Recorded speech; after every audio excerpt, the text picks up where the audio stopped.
Of car arms, which I'm a proud owner of a car arms pistol. So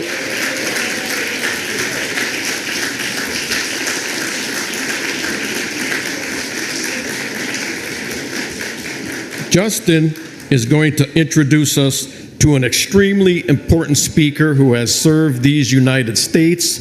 I'm not going to take away any of his thunder, but Justin himself, center podium. Ladies and gentlemen, here we go. Justin Moon, CEO of Car Arms. God bless Justin. Ladies and gentlemen, as one of the founding sponsors of the Rod of Iron Freedom Festival, it is my great honor and privilege to introduce Tom Homan, a distinguished figure in American law enforcement. With over 34 years of experience, Mr. Homan has served as the acting director of U.S. Immigration and Customs Enforcement from 2017 to 2018. His expertise and leadership in immigration enforcement and border security have made him a sought-after voice in national policy discussions. Here are some highlights. In his early career, he started as a police officer in West Carthage, New York, joined the U.S. Border Patrol in 1984, serving as an agent in Dallas, Texas, Immigration and Naturalization Services from 1997 to 2003. He worked as a special agent in San Antonio, Texas, and later in Dallas. He served with the U.S. Immigration and Customs Enforcement from 2003 to 2018. ICE was formed in 2003, and Mr. Homan became a special agent. He held various leadership positions, including Special Agent, Deputy Assistant Director of ICE Enforcement and Removal Operations, Executive Associate Director of ERO, and Acting Director of ICE. Mr. Homan has led numerous high-profile investigations and operations targeting human trafficking, drug smuggling, and transnational gangs. He's overseen the expansion of ICE's 287 program, which enables local law enforcement to collaborate with ICE on immigration enforcement.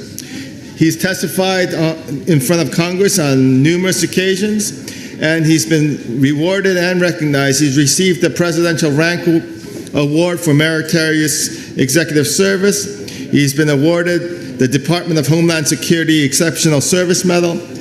After his government career, he's had extensive post-government career as a Fox News contributor, and he testifies frequently in congressional committees.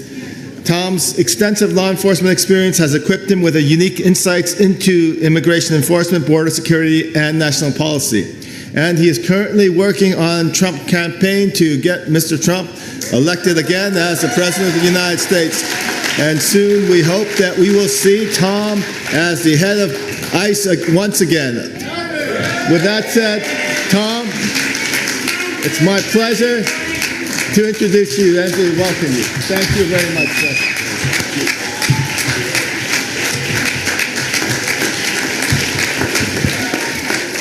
All right, so how y'all doing? So let me start out with this. If I offend anybody today, I don't care. I don't care. For the media in the room, if I say it, print it. I'm not afraid of that either. So let's talk about the greatest president in my lifetime, Donald Trump. There's a lot of things being said right now. So let me talk about one thing right off the bat. Biggest deportation operation in history of the United States. Of course, the left and a lot of the media is saying it's racist, it's xenophobic, it's threatening the immigrant community, it's a terrible racist thing to do. Look, when you're on the heels of the most historic illegal immigration crisis in the history of this nation, where millions of people have crossed the border illegally, been released into the United States, and here's what you need to know. If you look at the 10 years of data in immigration court, nearly 9 out of 10 people who claim asylum at the border will end up with order removal because they simply don't qualify for asylum. They commit asylum fraud and they claim asylum, and they will lose their case in court. So here's what has to happen. You can't demand due process. You can't demand to see a judge. You can't demand playing the legal system, and I agree with them. They have a right to see a judge, they have a right to claim asylum. However, that due process doesn't mean anything unless the decision of the federal court at the end of this due process is carried out. That means that 9 out of 10 get order removal, they got to go home. That's what the law says. And people say, how dare he threaten that? What is the answer? Let them stay, even though after all this due process of billions of dollars of taxpayer expense, giving them due process, they get order removed by a federal judge, and your answer is let them stay anyway? Because if you do, you're never going to fix the border. And if you do that, women and children are continuing to be assaulted on the southern border. People are continuing to die. And here's what President Trump understands. When you create a crisis this big, well, we got 10.5 million encounters on the border that we know of. We got 2.2 million gotaways. When you add those type of numbers, overruns the Border Patrol. They're overwhelmed. Where a vast majority of Border Patrol agents are no longer patrolling the border. They're changing diapers and making baby formula, they're making sandwiches, they're making airport runs, they're making hospital runs. They're doing the humanitarian part of their job, which is taking care of these people that come across. A lot of them are in bad shape. So when you take the majority of those uniforms off the border, what happens? That's when the fentanyl comes across that killed a 250,000 Americans. That's when the sex trafficking of women and children skyrocket to 600%. That's when the number of people on the terrorist watch list seek across the border. Because Border Patrol agents are no longer on the line 100% vigilant. So I don't care what your opinion is on illegal immigration, when you cause a crisis this big that overwhelms the Border Patrol, that's when all the other bad stuff happens. And that's why we need President Trump to get in there and lock this border down once again and protect this country. You can still, if you got a true asylum claim and you really want to claim asylum, then put the Remain in Mexico back in play. You can claim asylum, but you're going to wait in Mexico. So that 9 out of 10 that lose their case, we don't got to look for them. That makes sense. And let me tell you something about the Remain in Mexico program. That was a game changer for the Trump administration because after about 3 months, they stopped coming.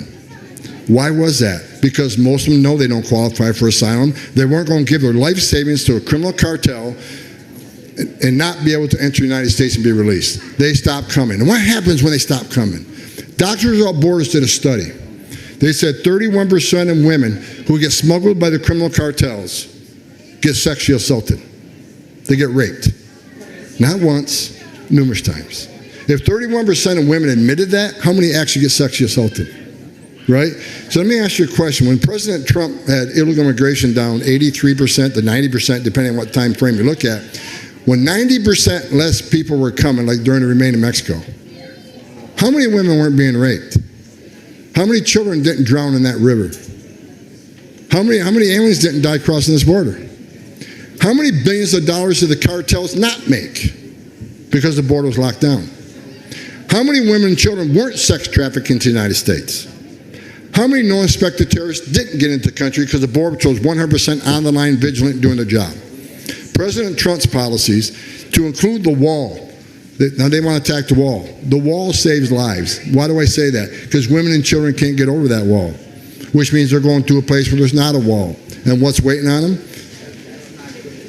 The patriots wearing that green uniform, men and women of the United States Border Patrol, who are going to take care of their health needs, make sure the sick ones are dealt with first.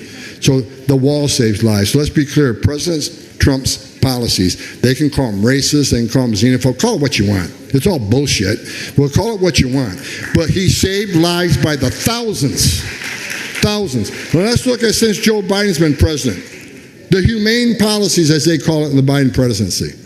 Sex trafficking up 600% of women and children. Over 500,000 children have been smuggled in this country on the hands of criminal cartels, separated from their families, put in the hands of criminal cartels to be smuggled in the United States. 500,000. They've released 148,000 to so-called sponsors. They can't find them. They can't find them. They can't find the sponsors. Yeah, that's humane. We got 387 people on terrorist watch list arrested coming across the southwest border. Historic record. Again, here's the historic record from Biden. Historic illegal immigration, historic sex trafficking of women and children, historic number of no-inspected terrorists crossing the border, historic amount of money the criminal cartels are making, historic amount of fentanyl that comes across that killed half a million people. 250,000 people. Historic number of illegal aliens have died crossing this border, over 2,800 counting. His policies are killing Americans by record numbers, they're killing aliens by record numbers. You tell me what's humane about that. There's nothing humane about that. That's why we need President Trump back in power to save lives. That's what he did, and that's what we're going to do again. And I'm sick and tired of the people that just want to go to the race. Look, I got newspapers doing hit pieces on me now. Have at it. I don't give a shit what you say about me. I don't. So have a field day.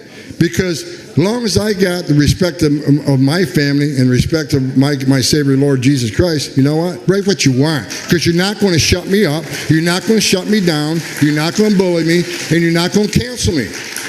The way they cancel you, they write a bad story about you, hoping you'll go away and not talk anymore because you want to know the bad story. Write what you want. I don't care.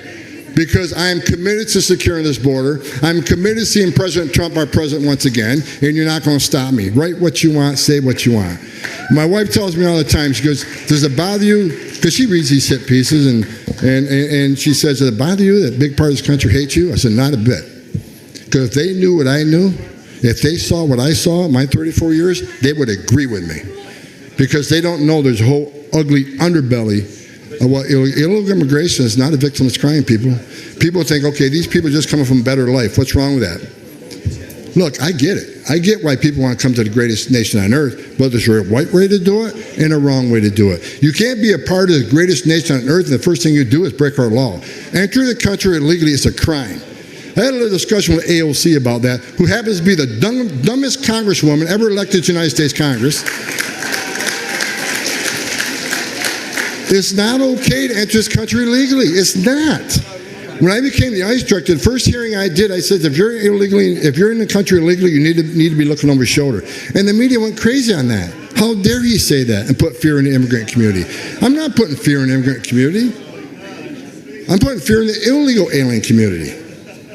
Those who came in the right way, congratulations. We love you here. You know, we're a country built on immigration. But if you enter the country legally, you shouldn't be okay with that. I didn't come 150 miles an hour here today because I don't want to get a ticket. I'm not lying on my taxes because I don't want to be, I don't want to be committed tax fraud. We all follow the rules and laws established in this country. So it's not okay to enter this country illegally, which is a crime. It's not okay to ignore a judge's order that orders you removed. That's not okay. So right now, what President Trump understands is that nearly 9 out of 10 people who claim asylum get order removed. And guess how many leave?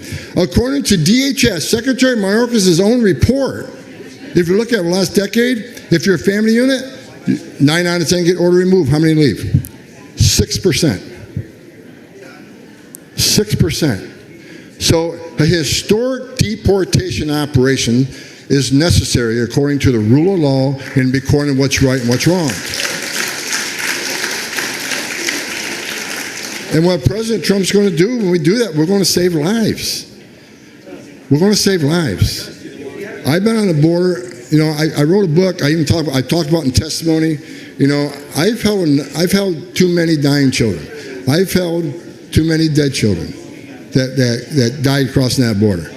I stood in the back of a tractor trailer with 19 dead people at my feet, including a 5-year-old little boy that baked to death in a steel box, 180 degrees.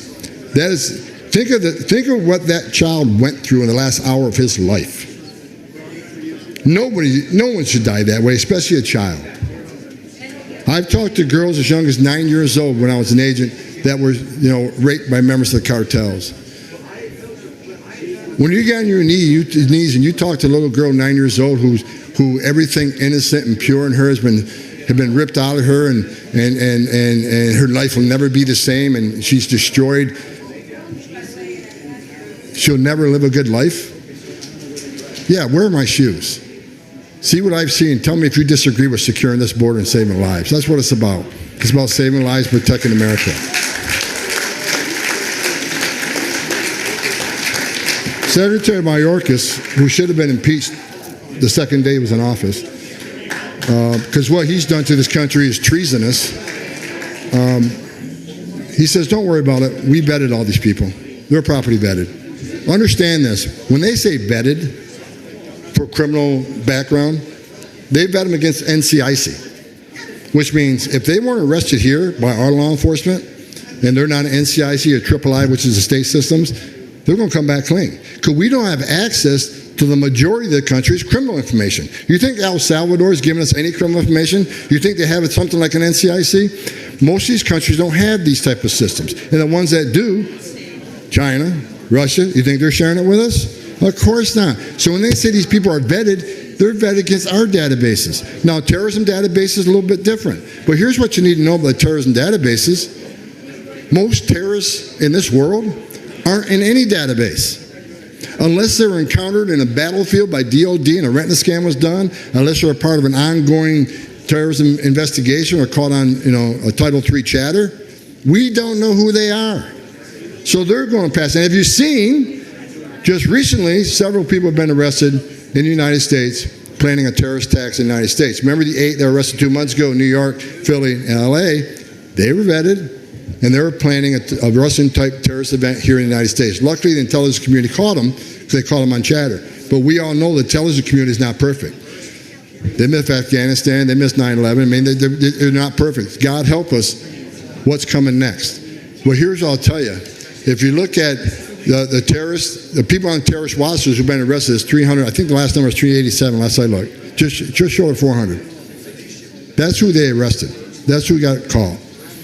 And which means they're morons because terrorists are trained how to evade law enforcement, not get arrested. So they got arrested. We got 2.2 million gotaways. And here's what you need to know. The scariest thing about what's happening on the border is that's the biggest national security vulnerability I've ever seen in this nation. Worse than 9/11. Let me tell you why. If they've arrested 387, how many didn't they arrest? Why did 2.2 million people pay more to get away? Because you pay the criminal cartels one amount of information, get you to the border, turn yourself in a green uniform, their job ends at the border. But if you want to get away, you got to pay a hell of a lot more. If you're a Chinese national who wants to get away, you're looking at $35,000. So why would 2.2 million people pay more to get away? Why wouldn't they pay less to get released within 24 hours, get a free airline ticket to the city of their choice, get a free hotel room, get 3 meals a day, get free medical care, and get work authorization within a few months?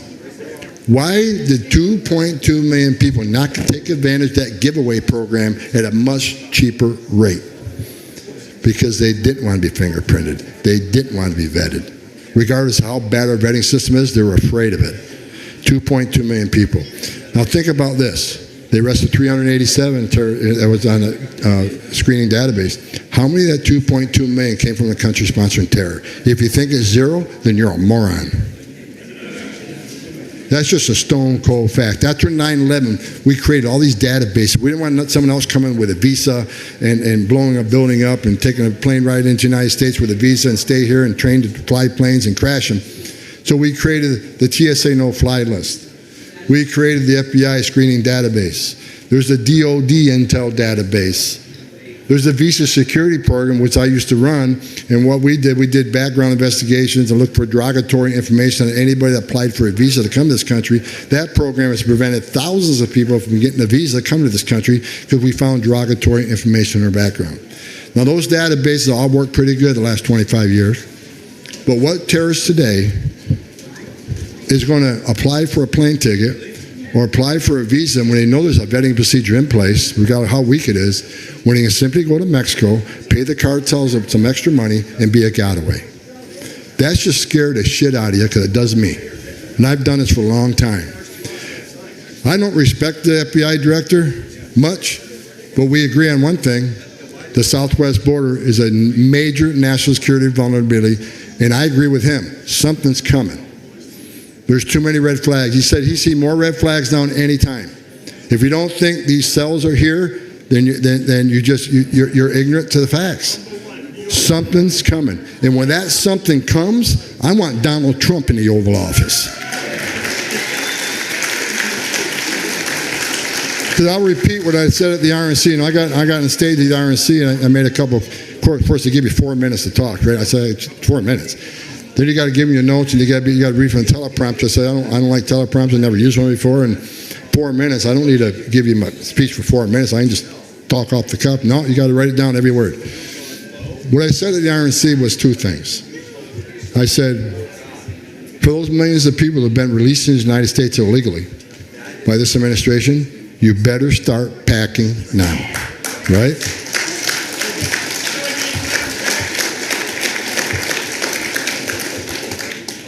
Second of all, I call it the criminal cartels in Mexico. I said this because I mean it, and President Trump means it.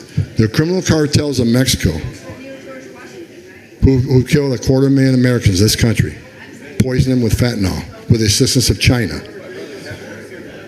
The criminal cartels of Mexico have killed more Americans than every terrorist organization in the world combined. That's why President Trump is going to designate them terrorist organizations and wipe them off the face of the earth.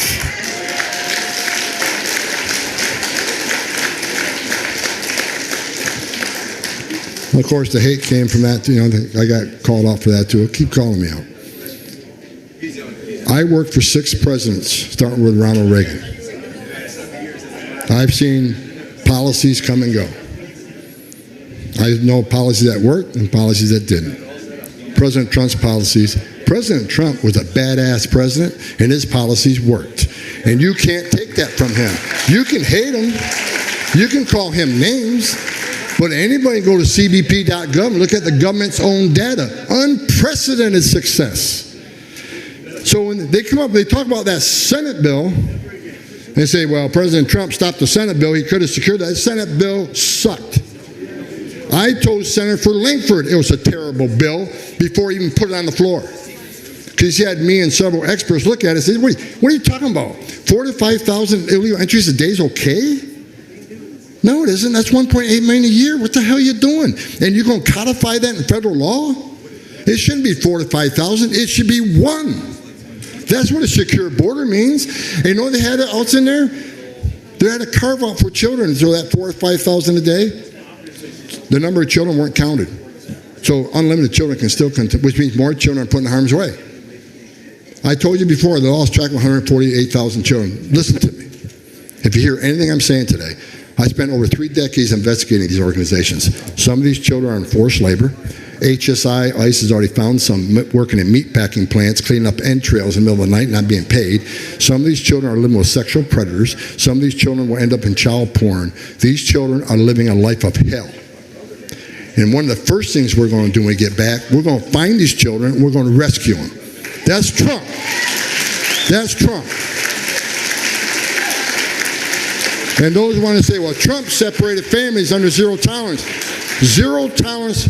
Look, children were dying, women are being raped, zero tolerance about, maybe we start prosecuting these people, they'll stop coming. Maybe that means less rapes, maybe that means less children dying. And you know what? The numbers did go down.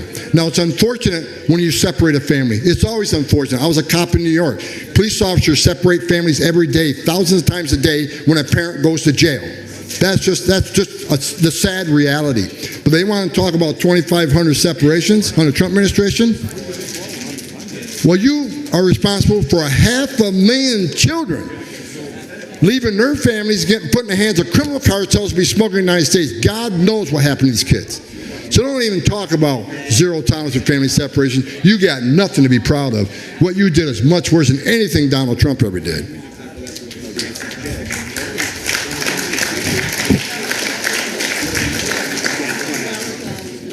Let me say it again. I worked for 6 presidents starting with Ronald Reagan. Every president I worked for took steps to secure the border. Even Obama did. Even Clinton did. They took steps to secure the border. No one did more than President Trump. What he did was just unprecedented badass stuff. Illegal immigration at a 45-year low. But Joe Biden and Kamala Harris is the first administration in the history of this nation who unsecured the border on purpose. This isn't an accident. This isn't incompetence. This is by design, folks.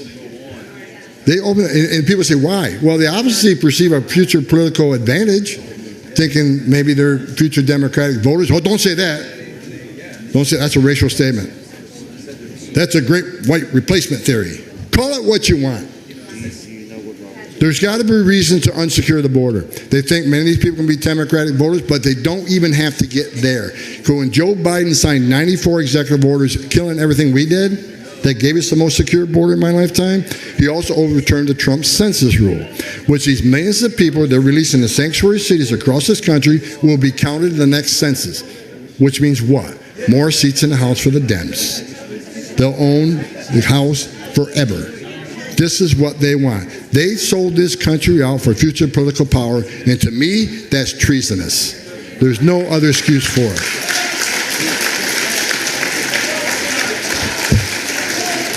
Before I close my remarks, it's an honor to be here today. I was supposed to be in California with the president, but I'll be with him later this week. So I'm flying out this afternoon and working with the campaign.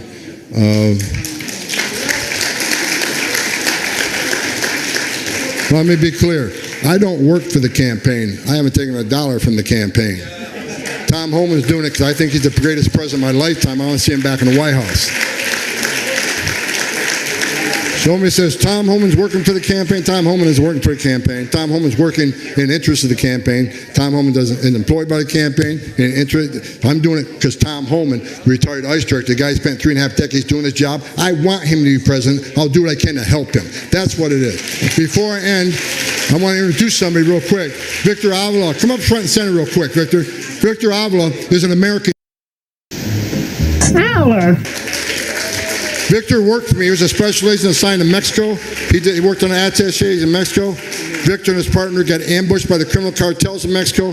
Victor's partner was brutally executed. Victor was shot several times but survived. Victor, you are my hero. Thank you for being here today. But let me end with this. I'll say it like I said it 100 times. Trump comes back, I come back.